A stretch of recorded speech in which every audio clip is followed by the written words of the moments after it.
Assalamualaikum warahmatullahi wabarakatuh. Perkenalkan, nama saya Abdul Lukman Nurrohim dari kelas 4B PAI. Pernah gak sih kalian nemuin momen waktu lagi ngajar, tiba-tiba ada siswa yang nyeletuk, "Pak, Bu, emangnya materi ini berguna ya buat hidup saya nanti?"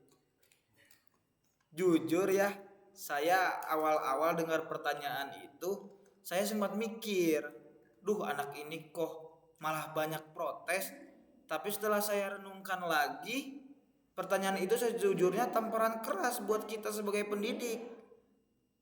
Kita sering sibuk ngejar target kurikulum, ngejelasin rumus-rumus, abstrak, sampai lupa ngasih tahu ke mereka sebenarnya buat apa sih mereka mempelajari itu semua.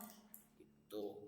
Nah, dari hasil perenungan dan pengalaman saya di kelas, ada satu pendekatan ngajar yang menurut saya paling ampuh buat menjawab keresahan itu. Pendekatan ini namanya contextual teaching and learning atau disingkat CTL, yang biasa kita kenal sebagai pembelajaran kontekstual. Jadi di video kali ini saya mau berbagi pemikiran dan cara pandang saya tentang CTL. Gimana cara kerjanya sampai ke contoh konkret yang bisa langsung kalian praktekkan di kelas.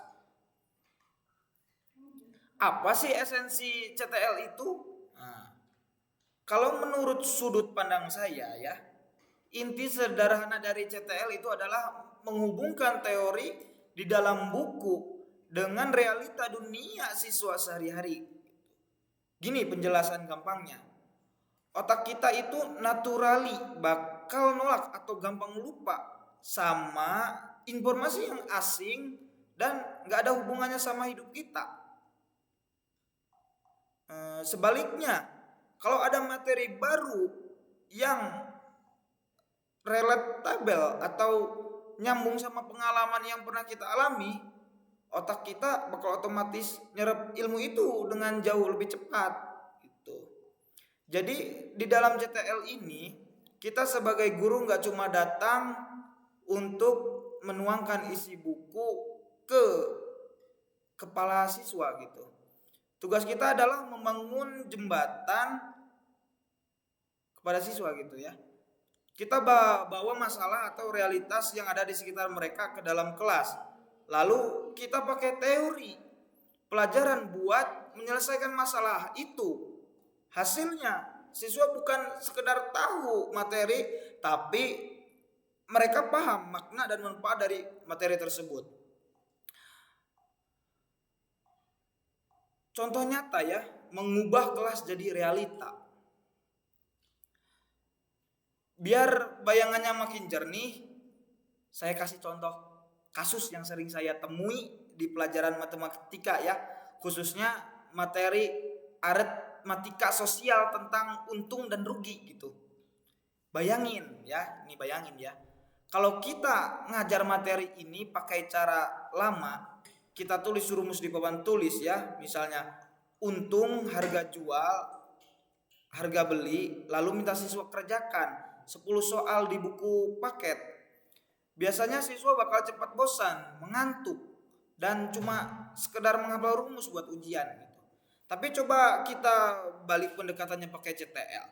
Di kelas kita bikin proyek bernama pasar murah sekolah gitu ya. Kita bagi siswa jadi beberapa kelompok. Kita buat beberapa kelompok ya. Ada yang dapat peran jadi pedagang, ada yang jadi pembeli, yang jadi pedagang wajib tentukan modal awal, bikin strategi harga jual, lalu melayani transaksi jual beli, yang jadi pembeli transaksi pakai uang mainan gitu ya. Di akhir sesi, tiap kelompok pedagang kita minta hitung sendiri gitu ya. Kalian dapat untung atau rugi dari modal awal tadi, kenapa bisa gitu. Lewat simulasi ini, siswa nggak perlu kita paksa menghafal rumus lagi. konsep hitung untung rugi itu sudah menancap sendiri di pikiran mereka karena mereka mengalami prosesnya secara langsung.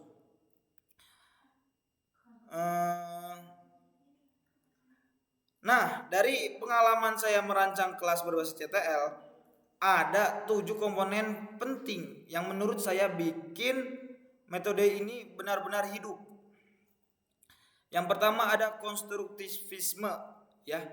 Jadi jangan langsung kasih jawaban instan, biarkan siswa membangun pemahamannya sendiri lewat proses mengalami gitu.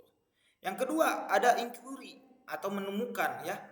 Jadi di sini dorong siswa buat jadi detektif. Biarkan mereka mencari, mengamati dan mengumpulkan data sendiri. Yang ketiga bertanya. Suasana kelas harus ramah tanya jawab gitu. Rasa penasaran siswa adalah bahan bakar utama pembelajaran. Selanjutnya yang keempat, masyarakat belajar. Bikin kerja kelompok siswa itu seringkali justru lebih cepat paham kalau dijelaskan sama teman sebaya. Selanjutnya yang kelima, pemodelan. Jadi kasih contoh real, bisa berupa peragaan langsung dari kita, benda nyata atau contoh kasus dari lapangan. Gitu. Selanjutnya yang keenam, refleksi. Di akhir kelas, ajak siswa berhenti sejenak dan berpikir, apa hal baru yang paling berharga yang saya dapatkan hari ini? Gitu. Selanjutnya yang ketujuh, yang terakhir, penilaian otentik. Jangan cuma menilai dari lembar ujian tertulis, nilai juga keaktifan mereka, proses kerjanya hingga produk karya yang mereka hasilkan. Seperti itu. Saya tahu banget apa yang mungkin ada di pikiran teman-teman sekarang, ya. Wah, siapin kelas kontekstual kayak gitu pasti ribet dan butuh waktu lama, ya. Saya jujur, iya, butuh usaha ekstra di awal, tapi percaya deh sama saya, ya, percaya ya sama saya. Hasil yang bakal kalian lihat pada siswa itu sebanding banget sama usahanya. Saat kita pakai CTL, suasana kelas berubah jadi jauh lebih hidup dan hidup.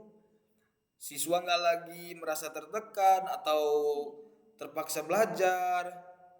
Terus yang paling penting, pemahaman mereka bakal bertahan lama. Bukan cuma hafal semalam lalu lupa setelah lembar ujian dikumpulkan gitu. Sebagai penutup, ya, dari saya, mengajar itu bukan soal seberapa banyak materi buku yang berhasil kita selesaikan, tapi seberapa jauh materi itu bisa berdampak dan berguna buat hidup siswa kita. Mulai aja dulu dari hal-hal kecil dari sekitar kelas. Coba lihat apa yang lagi ramai di antara siswa, atau apa masalah yang ada di sekitar sekolah. Lalu tarik jadi pintu masuk materi pembelajaran kalian besok. Terima kasih banyak sudah menyimak pemikiran saya di video ini sampai selesai. Kalau kalian merasa pembahasan ini bermanfaat, boleh bantu klik like, subscribe dan bagikan ke rekan-rekan grup lainnya. Saya juga penasaran banget, coba tulis di kolom komentar materi apa di mata pelajaran kalian yang kira-kira paling menarik kalau dibuatkan konsep CTL. Mari kita diskusikan di bawah. Saya pamit, salam inovasi buat kita semua. Wassalamualaikum warahmatullahi wabarakatuh.